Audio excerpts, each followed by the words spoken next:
3 p.m. on Sunset Boulevard. We're going right. Then making a U-turn.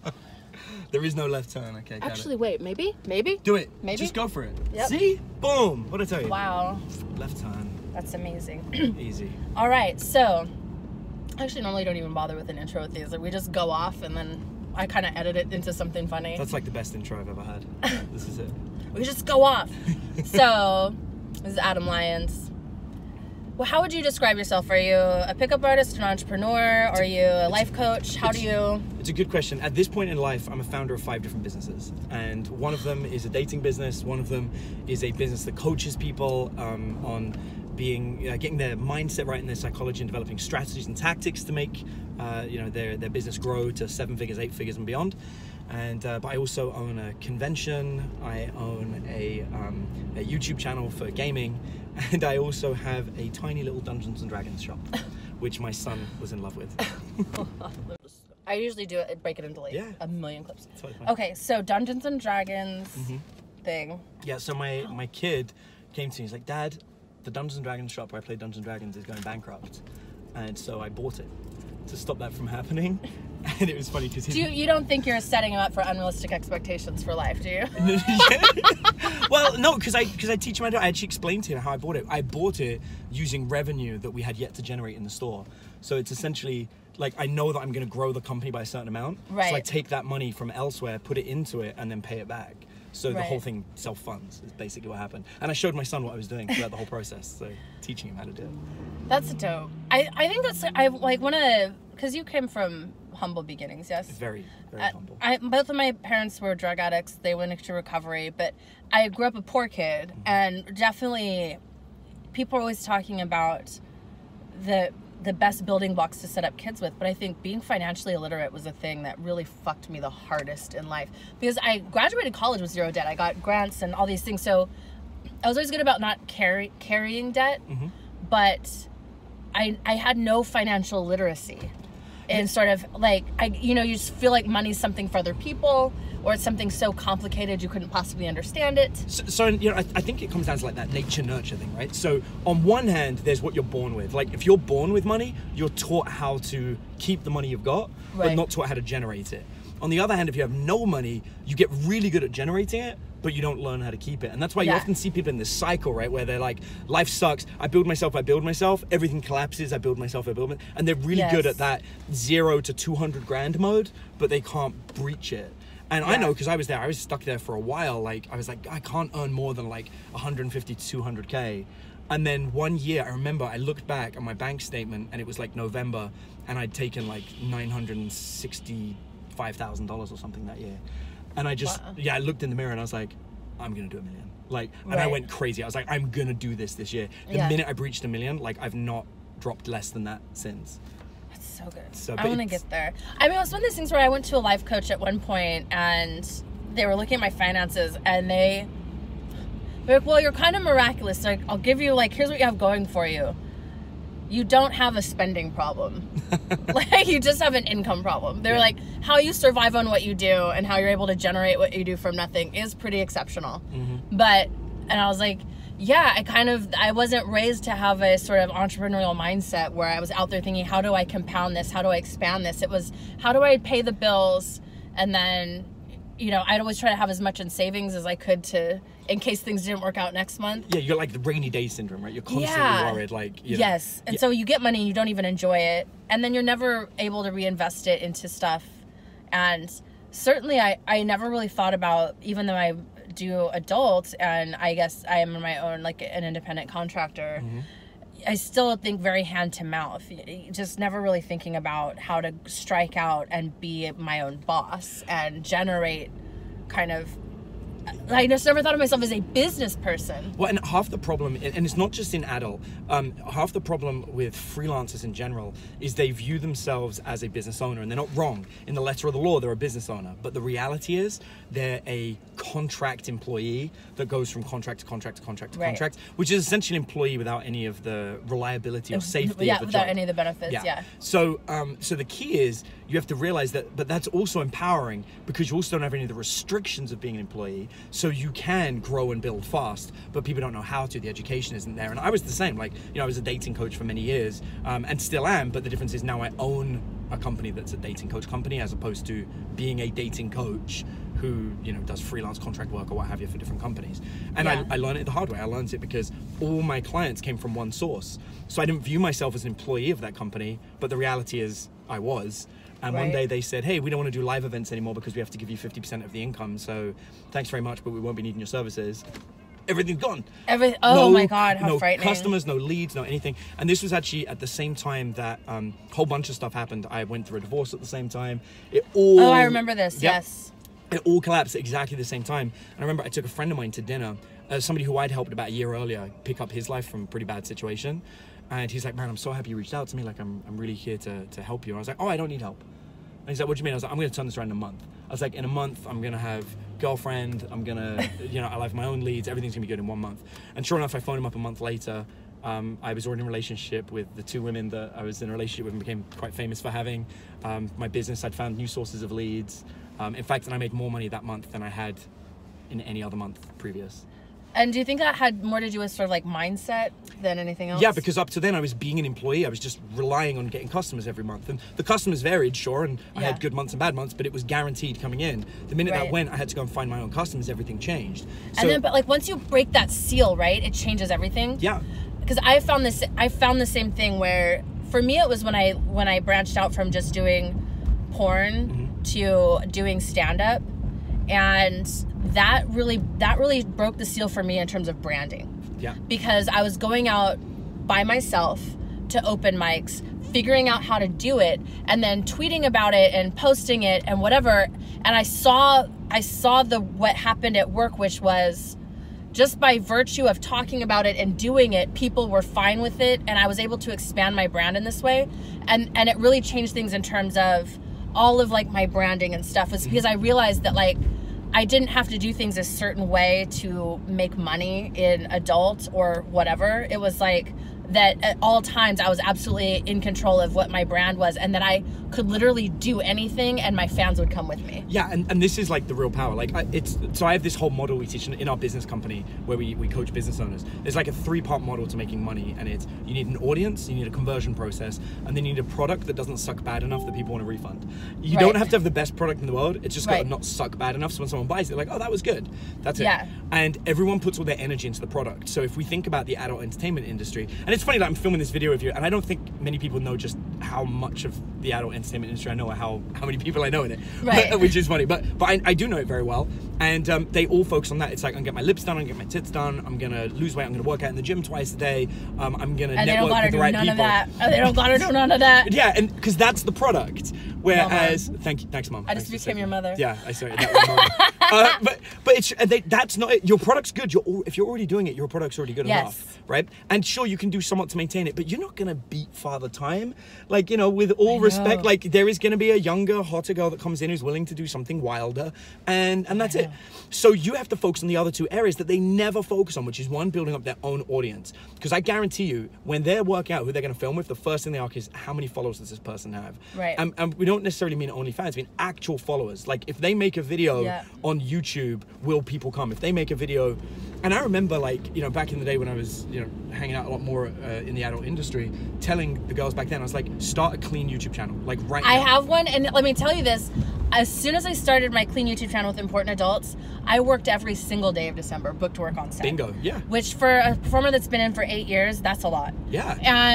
And a lot of it came from the fact that, like, oh, well, she has a YouTube channel. That's 12 times the traffic of Twitter or Instagram. And that's the difference. And also, it's interesting and insane. Someone that falls in love with your mind from watching this is going to be like, oh, well, I'm curious to see. It was a direct uptick in my OnlyFans. And then the other thing about, like, worrying about the product is I quadrupled my earnings on OnlyFans by understanding the market and what companies could not do for me. Yep. Which is, they can take my likeness, they can put me in scenes, they can do all of those things. What they can't do is have my personality. Right?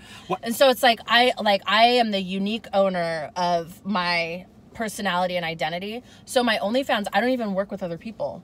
It's literally, it's just me. I'm up there, I'm updated every day. That's the only place where I interact with fans. Like, and everyone understands that, like, when they DM me on other things, I go, hey, I love to talk to fans, but I only DM on OnlyFans. Like, that's the place if you want to, I stick to it. I'm on OnlyFans every single day. I answer every single fucking message I get. Like a business owner that cares about their business. Like a business owner that cares about my business. And I listen to them when they say the things they want. And when I figured out how to do that, what I realized is I had been before I had shut down all my platforms because I was working too hard and I got exhausted. I got burnt out because I was focusing on the product, and it was a product they didn't even want. Do you know what I mean? And it's like, so I think the other thing is understanding what the customer, what is it, like your unique selling property, like your unique selling point. Which is that middle piece, which is conversion process. Yeah. So for me, the conversion process always comes down to market research. So, you know, it's funny, whenever, like, I never went to business school. I just have a bunch of successful businesses. And I got phoned up today by somebody from the University of Montreal who wants me to come and do a class, which is awesome. Like, I was like, yeah, that's great. I'd love to do a business class with literally no high-end education whatsoever. But I mean, that's like a good teacher. It's like, let me get someone in that is like actually successful. Yeah, and which I think is great. But like my lesson one that I always do, and it's funny because they don't really cover it in most business classes, is I break down the C-suite, which is your CEO, COO, CSO, and all these titles, and each one of them has a purpose. And I always explain when I get a business owner, like get an entrepreneur, I'm like, what's your job title? They go, entrepreneur. I was like, great. We're going to bring up a directory of the most successful businesses, and we're going to look for the title entrepreneur down there. And how many are we going to see? They're like, well, everyone could be an entrepreneur. I was like, or no one could be an entrepreneur. I'm the CEO, the CMO, and the CFO of Unicorn One Enterprises, bitch. So I love that it's called Unicorn. My mom was like, you're finally grown up. You have a fucking S Corp. I'm like, that's right, Unicorn One, bitch. She was like, God damn it. Right. So, but this is the thing that I love about that. The fact that you instantly know, you're like, yeah, these are the hats that I have to wear. Yeah. But every company to be successful must have every hat. Now, if you have to wear all the hats, so be it.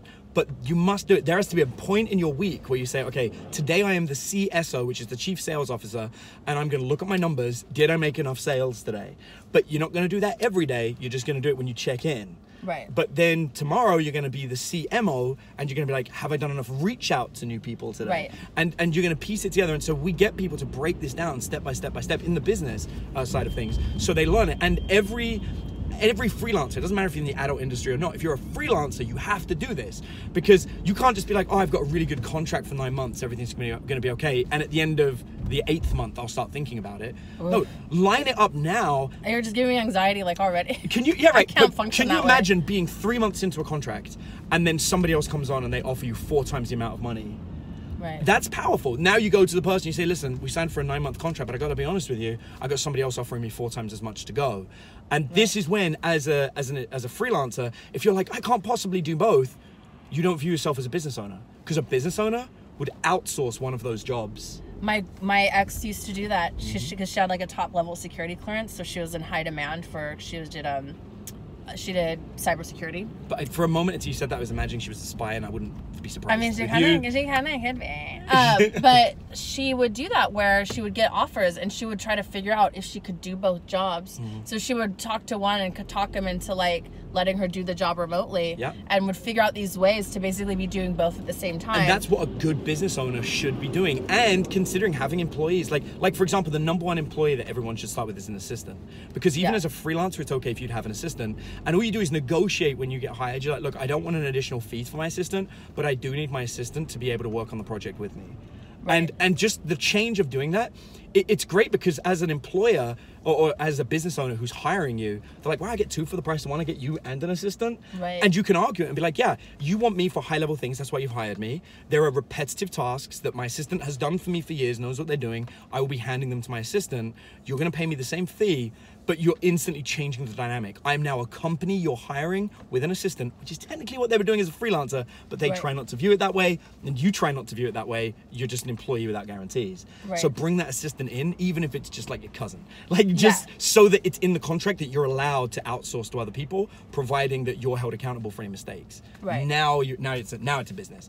Now you can take on 5 clients because you got your 1 assistant per client. Which is what we're going to talk about later when we're off camera. But no, I mean, the big thing for me is, especially in this year, and becoming truly financially independent.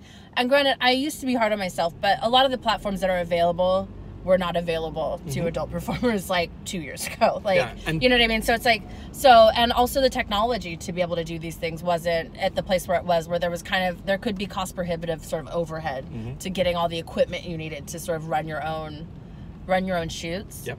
But honestly, the first time I sat down and stopped looking at it from a place of ego and started looking at it from a place of pragmatism, everything changed. When I started to look not at what I thought should make an OnlyFans successful or what I thought should make someone successful on Pornhub or whatever, I went and looked at what made people successful. And that's when I realized I'd been working too hard, because I was working too hard to make, like, the product was me. And I find, like, I make 4 times as much money on OnlyFans. I'm having a better time, which means I'm delivering a better product, because I'm not stressed out. I'm not wasting all this time creating content they don't even fucking want. I get to focus on it. And it's made it, my Patreon has gone up and other things, because it's allowed me to connect with my fans in this way, where I'm building a real army that follows me other places, because I'm interacting with them more, because I don't view the interaction as a fucking, like, a job. You know what I mean? Like, I'm not looking at it as, like, which is something that can happen when you're kind of in a public-facing position. Do you know the concept of 1,000 true fans? I believe so. Yeah, it's an old business idea, but anyway, for the viewers, the idea is if you find just 1,000 people that like what you have to say, think about how many people on the planet, right? 7 billion. 1,000, just 1,000 people that believe enough in you that they'll give you $100 a month. It's 120 grand a year. Right. That is completely acceptable for anybody, providing you're delivering enough value. Right. I had a client of mine phone me up today, and he runs a real estate business, but like a lot of realtors, he actually doesn't make much money. There's some that do, but there's a lot that don't. And he's like, I need a secondary income. He's like, I'm in a bad way. He's like, I'm selling a big house right now. He's like, I'm going to make a lot of money, but it's delaying. It's probably going to take an extra 3 months. And he's like, I need money today. And he's like, so I'm thinking about phoning up a friend of mine that has a big mailing list, phoning up another friend of mine that has a product, and then connecting them and negotiating. I was like, you're trying to be a middleman. I was like, it's like the desperate of the desperate. Like, it's so bad. And he's like, well, what do I do to make cash? I was like, well, how much you need? He's like a couple of grand a month. I was like, here's what you do. You have friends with nice cars? He's like, yeah. I was like, humble yourself. And this is like my poor upbringing. I was like, go up to your friends and say you want to clean their car for free and you want to take a picture with it. All the guys that have nice cars.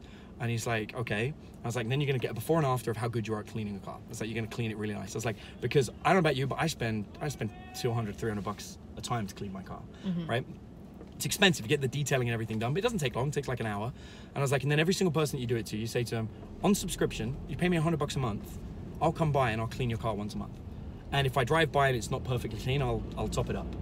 Now, that's a saving for most of the car owners, plus it's a time saving. I have to drive someone to get my car clean. Right. There's someone that comes to my house, right? So I put him on a $100 subscription. I said to him, you got 20 friends with nice cars? He's like, yeah. I was like, they'll probably all say yes to this. Because giving you money is one thing, but giving you money to clean their car is another thing. Right. I was like, you are aware that 20 cars is $2,000 a month, which is more than you need, and you have to clean 1 car a day, 5 days a week.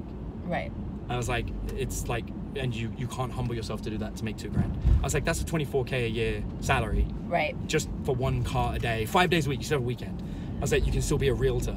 Well, I think it has to do with people's relationships to work. Like, so here's another example. So I put these videos. So the way the payout is structured for important adults is for $10 a month, once a week, you get this hour-long, unedited, uncensored, full-length video.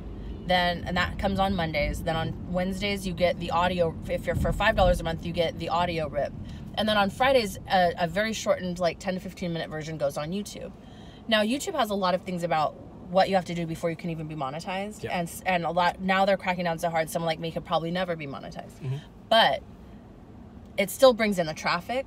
But what I do is I post that same video also to Pornhub. Because on Pornhub, there's no censorship. You're monetized from day one, and the payout is higher than it is on YouTube.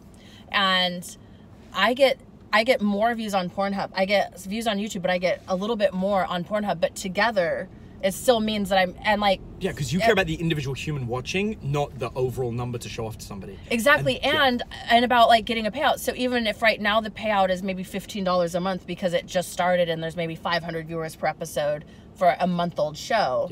But I have another friend that's a comedian where he has a very popular comedian. And they're very controversial though. They have a popular YouTube channel. And they got suspended for like 2 weeks because like hate content or whatever like that because they use the wrong language to describe someone, or they're 4 like very surly comedians. So big surprise.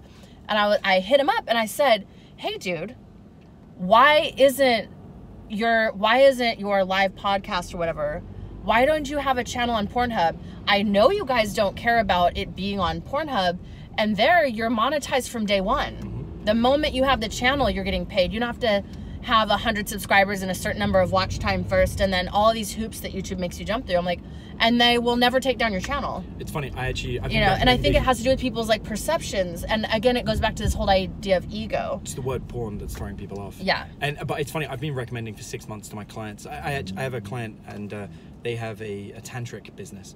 And I've been recommending for a while, just take your videos from social media and start putting them up on Pornhub. Like they need to go there because it's a much better platform. Do you know how many people are on Pornhub? It's like, I think like if the advertising madmen were told you could go to a place where you could upload videos free of charge, be paid per view, and it is literally the most visited site in the world every single day. No one gets more. Do you know how fucking wild the madmen of the 60s, like on Madison Avenue, would have gone if they're like, wait, I have or Twitter, wait, I have direct access to the consumer? And I'm going to get paid by the view. What? I'm going to get paid to look at it, whether they buy or not. Yeah, like, and so it's also kind of like recognizing, I feel like there's so much stuff that goes into, so much about business and success really is about stories that we tell ourselves, about what business looks like and about what we're capable of. And what success looks like. And the thing I remember a lot is, I won't mention the other person's name, but you and a person that were both involved in sort of pickup artistry, both published books. And that person got their book published through a publishing house, but didn't make as much money off of it. And you self-published yours, which is not as prestigious or respectable, but we're continuing to just constantly be making money off of that product. Now, you guys were essentially kind of selling the same kind of product, right? But and actually, their book was better than mine. Yeah. Just to, my opinion. Because theirs was more literary. Yeah. But at the end of the day, and your moral of the story was, you can be concerned about prestige, or you can be concerned about success, like being financially and economically independent and being able to make more stuff that you want to make. Correct. Like, which exactly what goes back to that other point. The product should be good enough that it won't get a refund. Like, and that's it. Like my motto of everything. Like, if I sat down and put the level of quality in something I could put in something, it would be a masterpiece, and it would be the only thing I did that year. Right. On the other hand, I'm constantly bringing out new things, constantly trying new things, dealing with new things. That's why I have 5 businesses. That's why I drive a Maserati and I have 3 homes. Like, it's because I'm constantly innovating and trying something. It doesn't have to be perfect. And you see that all around us. Like, if you think about McDonald's, for example, McDonald's doesn't roll out new food everywhere. It will pick one restaurant and it will try something new there, and it won't be very good. And then they'll take that information, go back and do it again. Have you seen, my favorite one is the Coca-Cola soda machines right now? These are the best. It's the one where it's like a touch screen, you can design your own soda. Yes. Do you know that's a marketing plan? No. So do you remember out of nowhere they came up with a because they want to see what's they see what people order, and it collects the algorithm, and that's where the orange and vanilla Coke came from. It's because everyone kept ordering an orange vanilla Coke, and it popped at Coca-Cola, and they're like, that's our new drink. And that's how they're doing it. They're crowdsourcing. Those little machines are analyzing the data. And that's what business owners don't do and should be doing more of. You should be testing random things that aren't perfect. You know what I mean? Like, I like it. Like, obviously we're friends for years. Like, and I'll see you post stuff and you'll be like, look, this is my foot. And I instantly, when I see that, I'm not like, oh my God, it's her foot. I'm like, oh, I wonder if she's testing foot fetishes to see if that's right. You got it. Right, exactly. And that's it. But like, but other things, like, and I'm always like, and this is why I'd be a terrible adult entertainer, but I'd be like, armpits, is that a thing? Like, and I would just like randomly. Oh, they are. Hello, it's hairy too. That's a thing. That's right. People guessed it. Marketing 101. But I would.